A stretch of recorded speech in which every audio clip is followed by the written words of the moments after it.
Hello and welcome, everyone. Good afternoon. Happy Earth Month to you on this April 13th.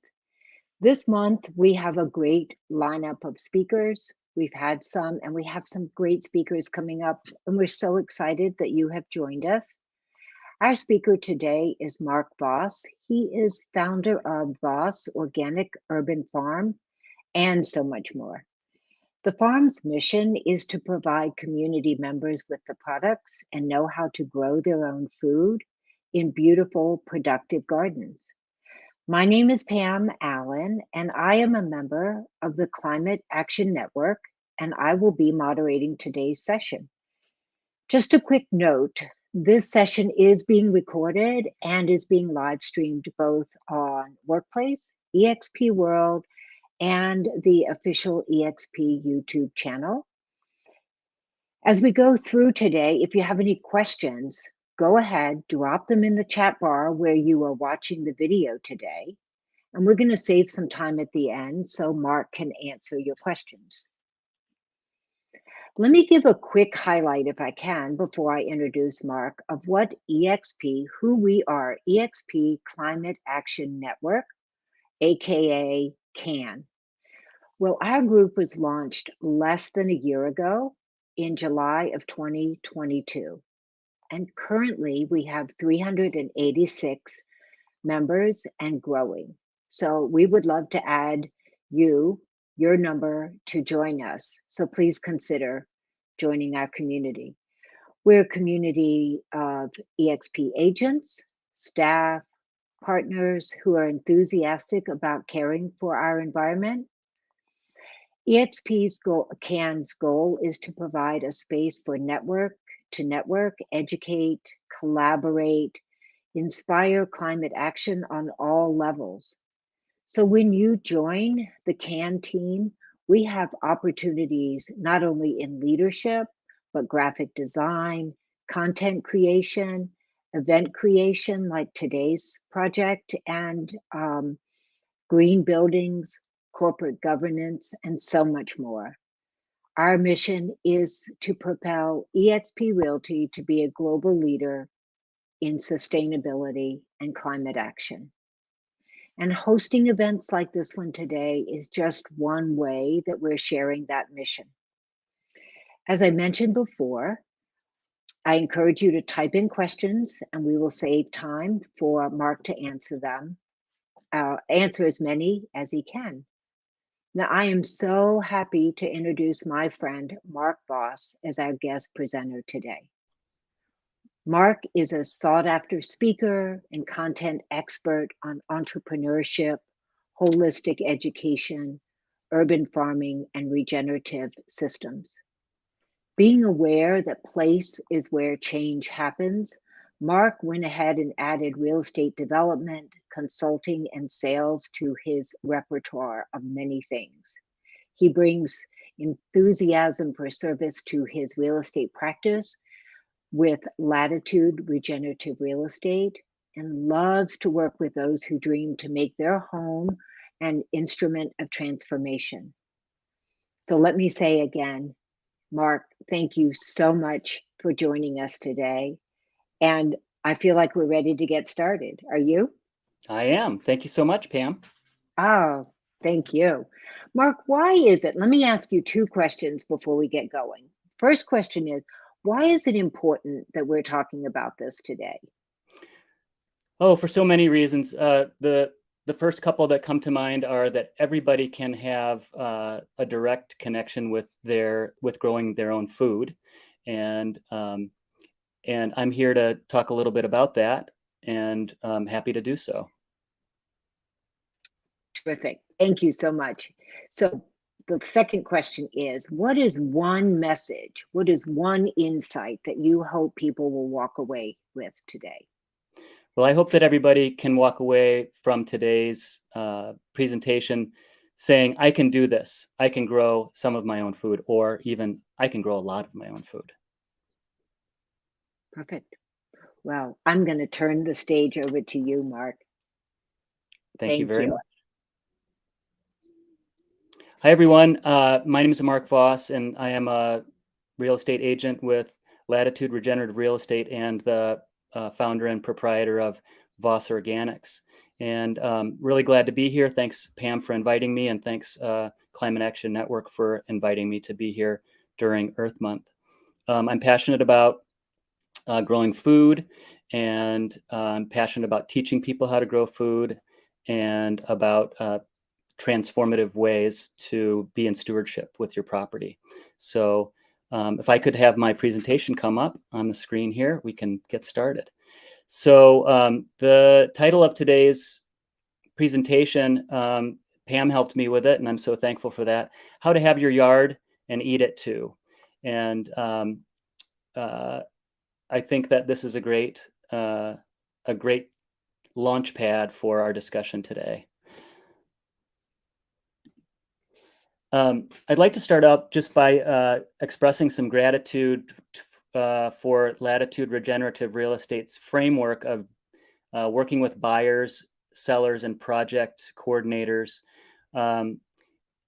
with the roots of regenerative real estate. And I'm going to be going through a presentation today to talk about how to have your yard and eat it too. And you'll see that a lot of what we talk about touches on these roots of regeneration. And namely, those roots are health and wellness, sustainability, community, ecology, and spirit of place. All of these are concepts that you'll find deeply in your garden. So let me just share a little bit about my background as an urban farmer. I live and work in Madison, Wisconsin. This is my street, and the center, the upper center slice there is my home and property. Over to the left is a neighbor's property, and lower right is another neighbor's property. And there have been times during the 20 years that I've been here on the north side of Madison growing food, where I've expanded into my neighbors' backyards. And it's been a delightful opportunity to get to know them better and show them how to garden a little bit and share the food that's grown with them. And so it really is an innovative neighborhood here.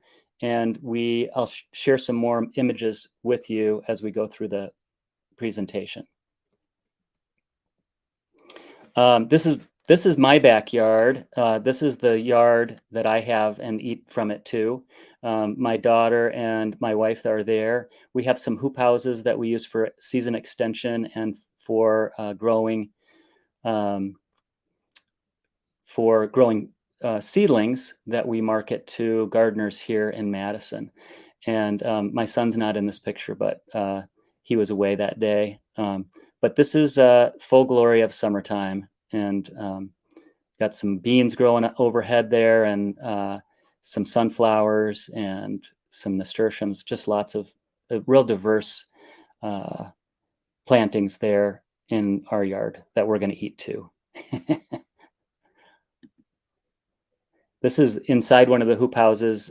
This time of year, we have some potted plants growing up above, and then smaller seedlings growing down below. And we make those available to gardeners at farmers markets and retail centers here in Madison, Wisconsin.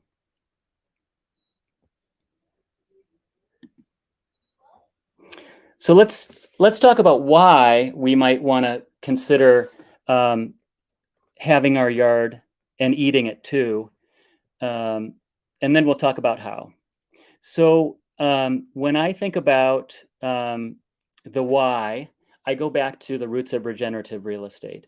And I think about the reasons that I might want to go from this upper right-hand image of a monoculture to the lower picture of a diverse ecosystem that you can create in your garden.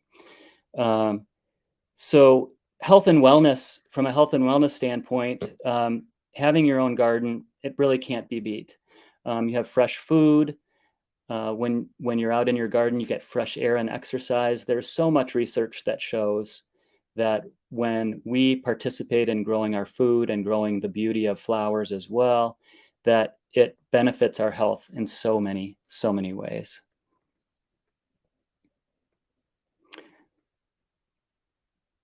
Sorry, I'm just needing to take a better look here. There we go. We also, from a sustainability standpoint, when we engage in growing a garden and making a diverse ecosystem on our property, we're growing food and beauty for our family and our community, right where it's being consumed. So there's when we can be a part of our own food growing, it's a skill that we develop over time as we garden for years and years, and it's something that we can share with our community and with our family. And if there were ever a problem that where we needed to rely on those skills, we would have them. That makes us more sustainable. From an ecological standpoint, we're mimicking natural systems by having many diverse and many diverse layers of and seasonality of plants in our gardens. When we look at the monoculture up above, you can see that it really doesn't provide for a lot of habitat for other creatures besides human beings that might want to be mowing that a lot. And so from a spirit of place standpoint, when we create a garden, it is really a welcoming place, not just for friends and family of humans, but also for friends and family who are from the non-human world. I hope that gives you a good idea of why we should expand our horizons of what a yard can be into creating beautiful gardens. Now the how. So I think that growing gardens can be intimidating to people, and I hope that after my presentation, you'll have a chance to realize that everybody can engage in growing their own food and flowers, and I hope to give you some tips. So here are the 3 big tips, and then we'll dial down into it. The how is to get started, access resources, and have fun. Let's take a look at get started. Don't fall prey to analysis paralysis. If you could just go back to that former slide, I'm just going to go through those bullet points and then I'll go through the 10 tips. Thanks so much. Planting seeds and seedlings can help you have more success with especially your first gardens. If you work with a grower of seedlings, like me, for example, in your locality, then you can have an instant garden by planting robust seedlings. And then it's also good to plant some seeds and see that whole process from planting to germination and emergence and to growing and flowering and fruiting and harvest. And one of my colleagues, Izumi Tanaka, asked when I was sourcing from my colleagues, what should I talk about? She said, what's the easiest thing to grow? And I said, plant what you love, because you're more likely to tend it, to visit it, to care for it if you are anticipating that harvest. Access resources. There's so many gardening classes in every market center around about how to garden. And so I would encourage you to take a class, meet other people who are interested in gardening, and form friendships. Ask other garden friends that you have. Maybe you have some in your neighborhood, or maybe you have some resources at a botanical garden. Do it with a neighbor. Again, deepening friendships in the garden is such an added bonus. And have fun. Taste and smell, experiment, and then share what you learn. Okay, let's go to the 10 tips. I'm so excited to share this. We just created this ebook that you can access at vossorganics.com, and I hope that it gives you some good ideas about how to get started in gardening, and it can be a resource for you. So I'm going to go through quickly these, and you can access this on your own. We've talked a little bit about awakening your senses, tasting and smelling, seeing, the sensation of touch with all the textures in the garden, and listening to the sounds of the birds and the insects around you. There's so much research, as we mentioned, about how working in the garden can improve your physical health by exercising, the vitamin D from from the sun exposure, being close to the soil. There are so many microorganisms that you actually come into contact with and actually inhale that benefit your immune system, and your mood is boosted when you're in the garden. So a couple of tips now. It's really important to have some key tools, and some of these are maybe obvious to you, and I am going to highlight just a couple that I think are super useful and you might not have encountered before. And I have them behind me, so I'm going to ask that my image get a little bigger at this moment in time, and I'll show you a couple of tools that I have here.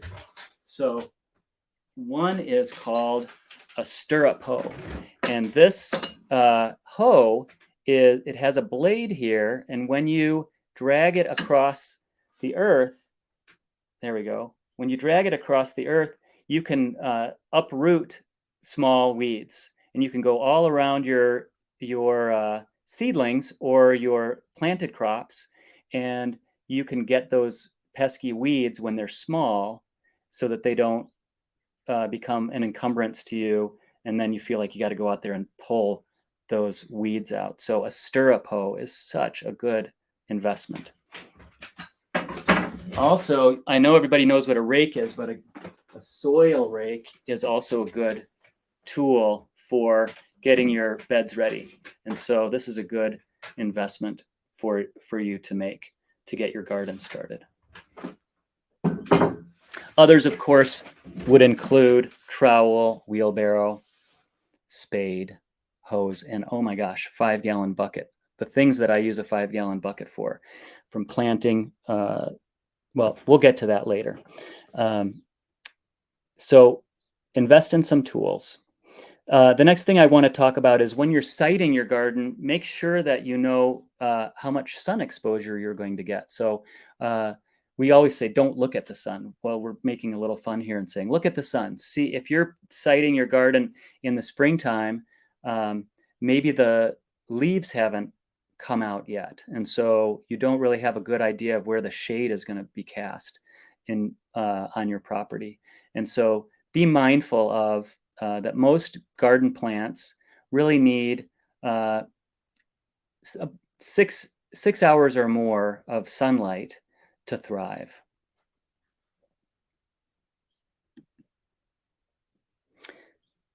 Tip number 3, do a little math.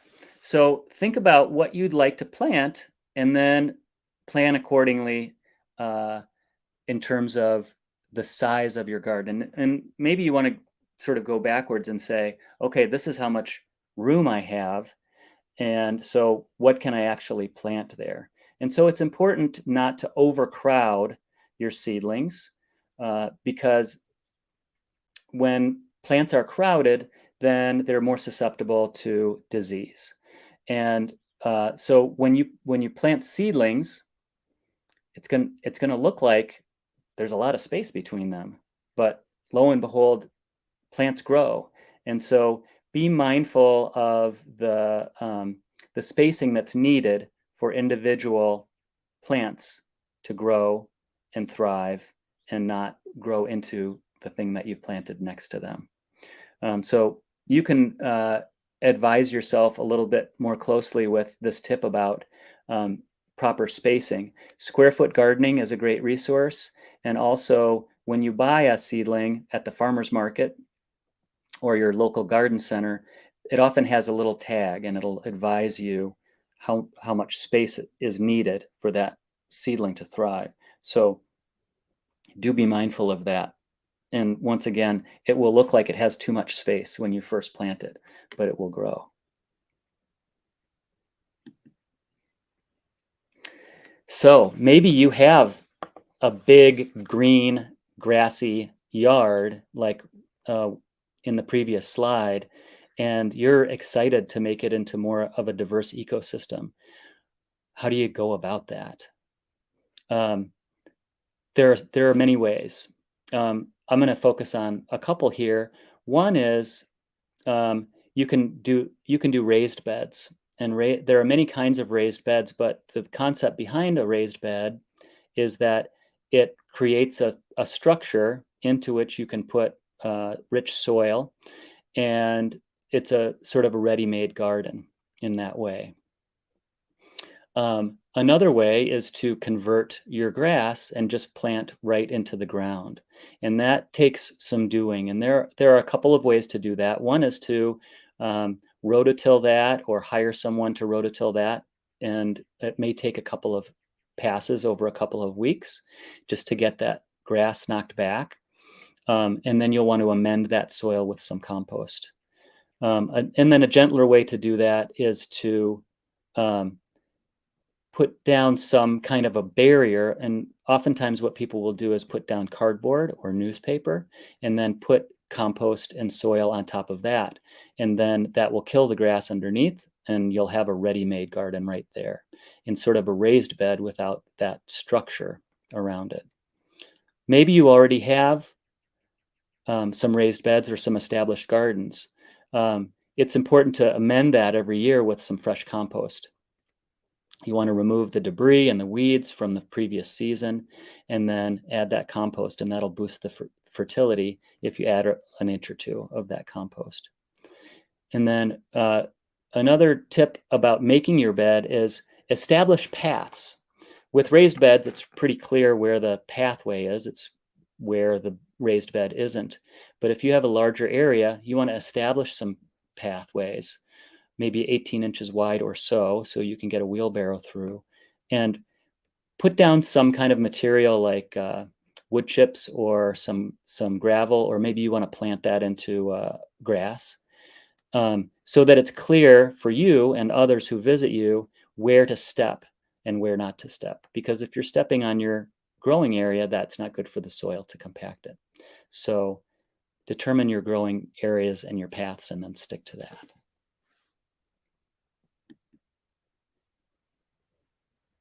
So some of you may not have a permanent place to garden. Maybe you a balcony. Maybe you live in an apartment or a condominium, or you don't have property to have a large garden. It's okay. Everybody can grow some of their food, even on a windowsill or on a balcony or on a patio. And so if you're thinking about doing some container gardening rather than in-ground gardening, here are some tips. Depending on how large a plant you're going to grow, you want to be mindful of the size of the pot. If you want to grow some herbs, a large flower pot can work well. That might hold 1 or 2 gallons of soil. If you want to grow a tomato plant or a pepper plant or something larger like that, you'll want at least a 5-gallon bucket. And then you'll want to be mindful of giving that plant the water that it needs, because it's going to be relying on you, especially if it's in a covered space.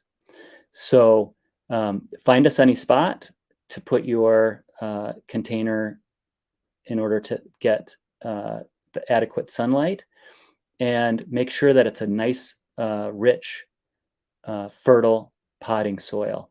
Houseplants need a certain kind of potting soil, and vegetables need a different kind of potting soil.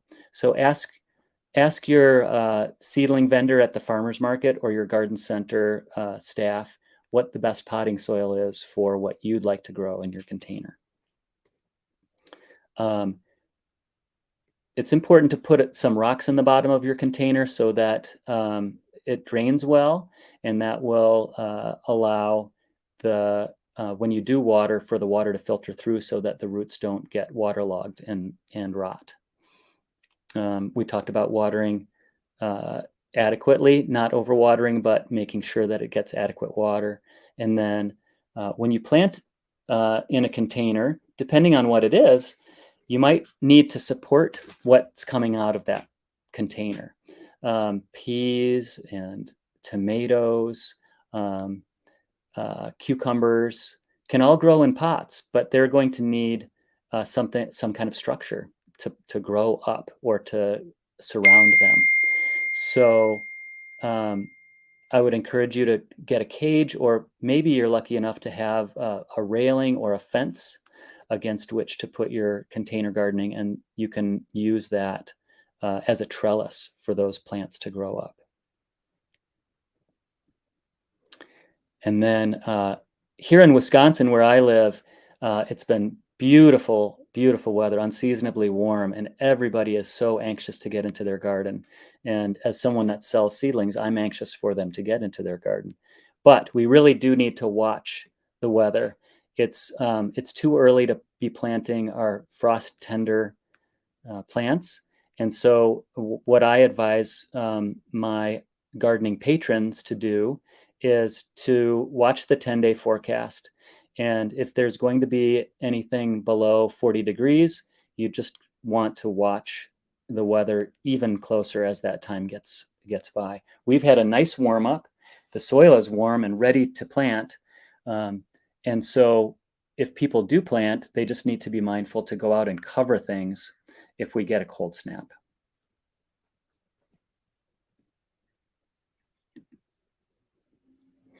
Tip number 7. This is so important.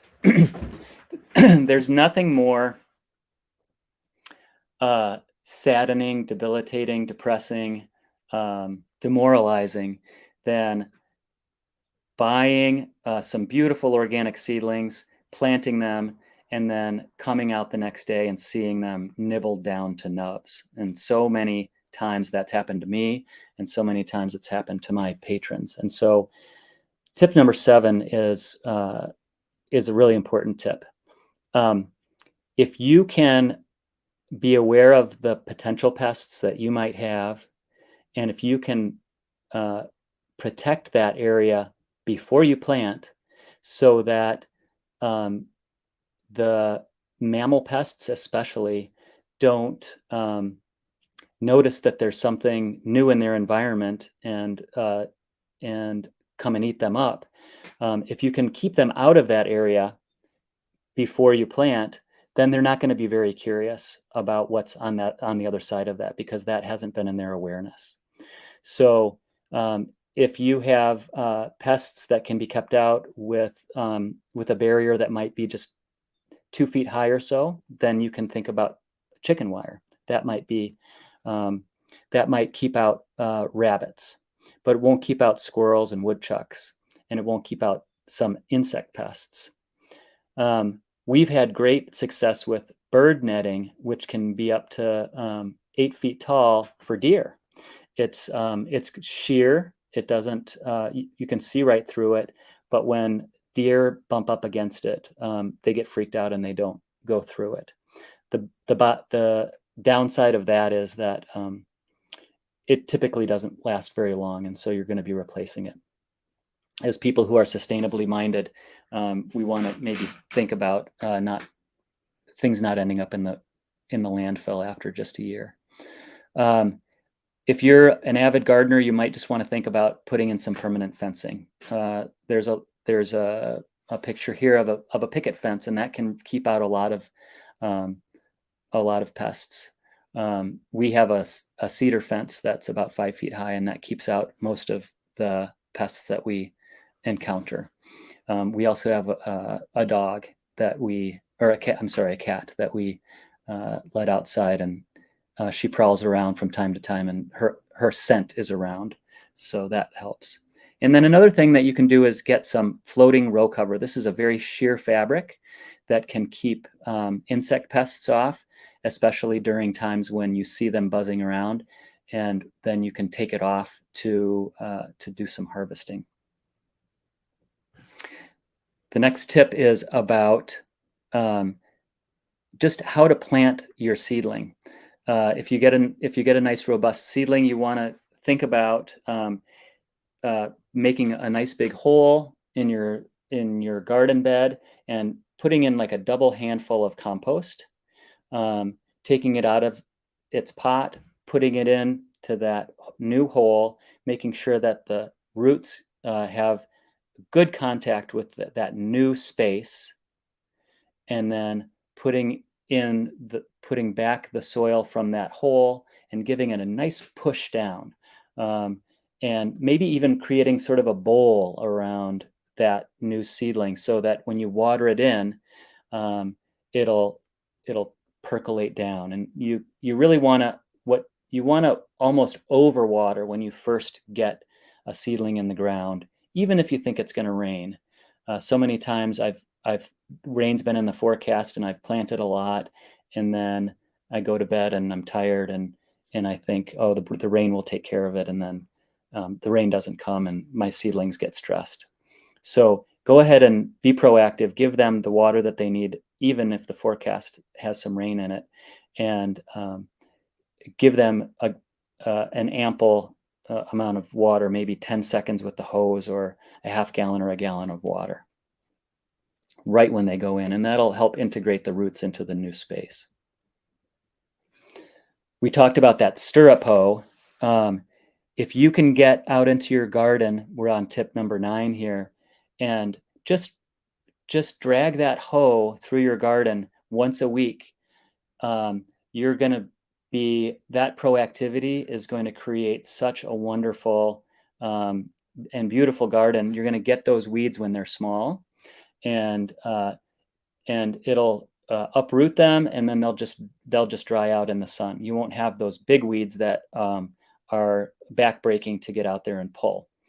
And so, there might be times in the heat of the summer when it might be good to get out there a couple times with your stirrup hoe a week.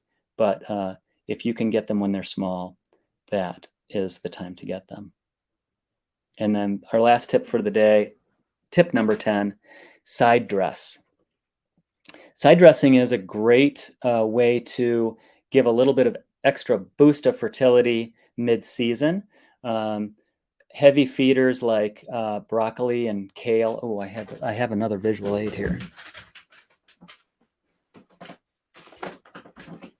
Alex, if you want to make me bigger again, just for a second here. So this is some kale plants that are ready to go in the ground here. And these are heavy feeders. They really benefit from side dressing. And what side dressing is just taking, again, a double handful of compost that's always just the right amount, and putting that around the root zone, right on top of the soil, and watering that in. And then every time it rains, it's going to percolate that fertility from that compost down into the soil. And so I think side dressing is a great thing to do mid-season. So here in Wisconsin, that's end of July, early August. And again, it just gives everybody a little bit of a boost. That was fun to talk behind the kale there. So I want to give you just a couple of tips about some specific favorite crops of mine, and maybe of yours too. You can make me a little bit bigger, Alex, while we go through these last tips. So you want to grow basil. Basil is so many people's favorite crop, and I need to see that one more time. I'm so sorry. I was still working on. There we go. Thank you so much. The trick about basil is that it gets a little flower at the top, and so whenever you see that little nub of a flower spike coming up on the top, you want to pinch that off, and pinch also the leaves that are coming up with that down to like a little branching area. And as you harvest from the top, then that's going to create a big bushy basil plant. Rather than harvesting individual leaves from the side, you want to sort of prune it from the top and take like a little canopy each time you harvest, and that's going to keep the flower head pinched back, which will keep the leaves producing over time. Brussels sprouts. I don't know if you like Brussels sprouts, but I love Brussels sprouts. Here are 2 tips about Brussels sprouts. One is, here in Wisconsin anyway, sometimes the Brussels sprouts will get nice and big and tall and leafy, but the Brussels sprouts will stay very small. And so if you are mindful on the stem of your Brussels sprouts that if they're small and we're getting into September, and the weather is starting to cool, at least around here in Wisconsin. And I think that we can say this pretty much across the country because it has to do with day length more than temperature. Around the 1st of September, I like to say Labor Day. If your Brussels sprouts haven't started to get about quarter size, go ahead and crack the top off. And that's going to create an impulse in the plant to make those sprouts on the stem swell, rather than creating the impulse for it to keep growing up. And then the second tip about Brussels sprouts is to wait until a frost, because the frost sweetens up the Brussels sprouts, and they're tastier if you can wait for cold weather. Green beans, another favorite crop of mine. I love green beans. There are 2 kinds of green beans. One is called the bush variety, and the other is the pole variety, which is a vining bean, like Jack and the Beanstalk is a pole bean. So I like to plant a bush bean and a pole bean, because the bush bean will give me beans first in a flush, and they come on pretty quickly. It's a 45-day crop. So here in Wisconsin, we get beans at the end of June or early July, and then but then they kind of peter out, and but the pole beans, they keep growing until frost, and so they will give you beans right up until, well, in Wisconsin, October, we'll get beans, and pole beans are so productive. So give them a place to run, give them a nice solid trellis, and they will be a nice productive plant for you. Kale, which here it is again. I love kale. Is a crop that once you plant it, it keeps on giving all season long. And the trick with kale is to harvest from the side. So that's different than basil. And so I counsel my patrons to harvest from the side, and then the top leaves will keep on growing. And I have a special kale, massaged kale with avocado recipe that's one of my favorites, and you can find that on our website too. And tomatoes. I'm going to go to the next slide and I'll show you this pruning guide. So there are 2 kinds of tomatoes. One is determinate, because it grows to a determined size, and then one is indeterminate, because it grows to an indeterminate size. It just keeps on growing. And indeterminate tomatoes need to be pruned. They need to have their side suckers removed. And so I will just refer you to this pruning guide. And the quick tip here about pruning is to prune all of the suckers below the first flap. All of the first, well, I'm going to let you take a look because it's kind of confusing.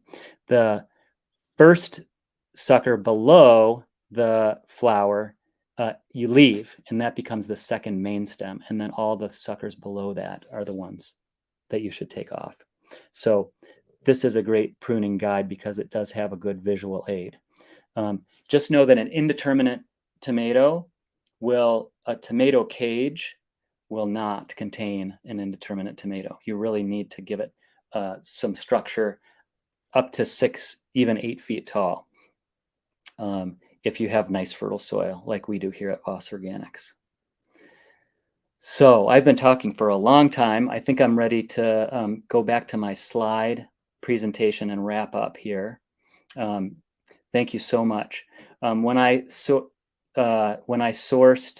if we could go back to that composting slide, there we go.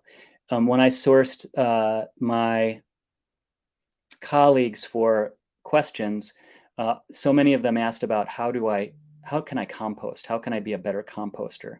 And just like being a gardener in general, my advice is to get started, access resources, and have fun. But here's the core of what you need to know about composting is that you need a balance of the green material and the brown material. And depending on your resource, you'll find different ratios. It might be a quarter, you might hear a quarter green to 3/4 brown, sorry, or a third green to 2/3 brown. But it is a smaller proportion of green and a larger proportion of brown. And that's nitrogen and carbon together. That's the environment that the microorganisms need to break down the food scraps and the leaves and sticks into nice fertile soil.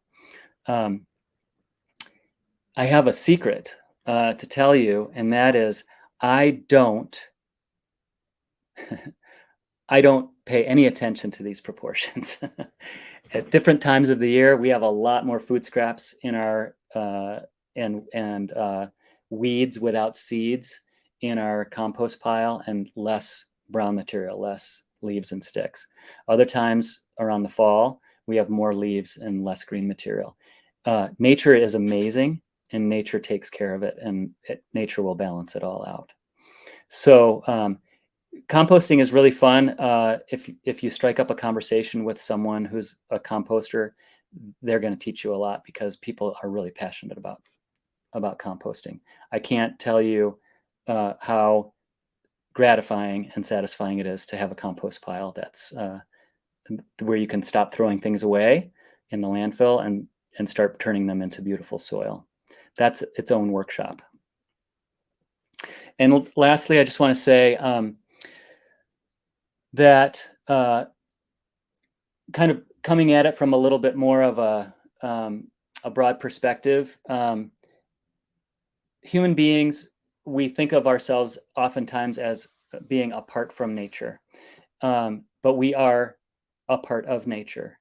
And so I'm really inspired by Mary Reynolds, who is the author of We Are the Ark. And I'll put this in the notes for you, so you can access her book. She suggests having your yard, eating it too, and also turning half of your yard into back to nature. So have half of your yard in a garden, and have half of your yard that gets to go back to its own wild state. And this is something that that I'm working on my property. Check her out in the podcast that Neil Collins, the founder of Latitude Regenerative Real Estate, did a beautiful podcast with Mary Reynolds. She talks more about that, and you can access her work through her book, We Are the Ark.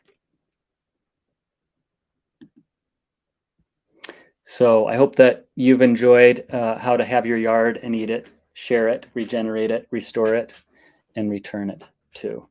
It's been my pleasure to share a little bit of what I've learned over the years with you. And this time I'm happy to take some questions.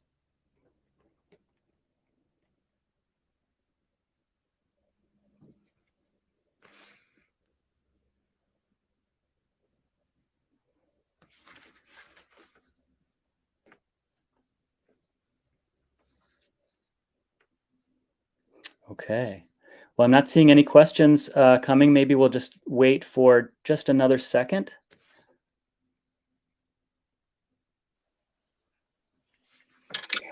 So Mark, thank you. I absolutely tell you, if you did an aerial view and I lived near you, you could have a big yellow block around my yard too. That that would mean I would have someone that's such an expert as yourself, helping me, helping me. My experience has been that my husband has done the growing. He got out of it. I would last about 30 minutes and then go do something else, right? Um, Mark, I just the takeaway, I can't wait to see your ebook. Thank you for sharing that and the link to the podcast. I've recently heard of a, correct me how I'm if I'm pronouncing it wrong, but a Hugel culture. Yes, Hugel culture. Yep, I'm familiar. Yeah, that seems sort of cool to me. And someone asked that question, is that a good or not resource, option for planting?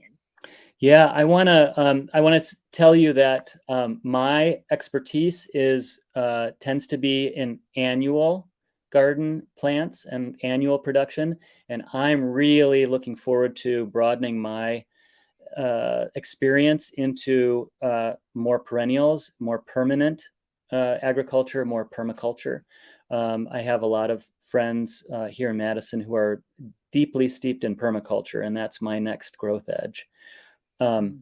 so hugelkultur is a big part of uh, permaculture, and I'm not an expert on it. I don't have much experience with it, and so I would encourage the viewership to um, look into all kinds of gardening, square foot gardening, maybe as a beginning, and then if you're nourished by that, dive into permaculture. I think that that can be a life's work, and so satisfying to turn your property into a food forest. Yeah. Well, I personally have had so much interest in gardening that I never thought I would have. I don't know where I need another whole half a lifetime to get started on this, but I'm excited to always know more for sure. Well, I hope there were a few tips that encouraged people that they can get started today with Mm, their gardening curiosity. And I would encourage everybody to um, be come into our Latitude Regenerative Real Estate Mighty Network if gardening is a passion of yours, because the intersection of gardening and real estate really touches on stewardship, and that's what Latitude Regenerative Real Estate is all about. I'd also and so I think there's a link that's showing for everybody to how to join our Mighty Network, and you can also visit vossorganics.com and sign up for our newsletter, and in so doing, you'll have access to the free PDF of the 10 tips for a thriving organic garden. So thanks again, Pam, for inviting me to come. And I hope that I've given just a seed of inspiration to folks mm. who are thinking about diving deep into gardening Yeah, this spring. I have no doubt. Mark, thank you so much for joining us. And those of you who are here, we encourage you to take advantage of these links. You'll find them also in Workplace, and we'll be certain that they're with under the YouTube video when we get that posted. Check out eXp Can. We would love to have you learn more. Fill out the form. We'll contact you, have a quick conversation about what interest and what brings you to our community. We have some great events coming up. Our next event should pop up on our screen in just a minute. So please mark just little less than a month. A week away, April 18th. We hope you will join us. This should be an amazing opportunity to hear from Leslie, the former president of NAR.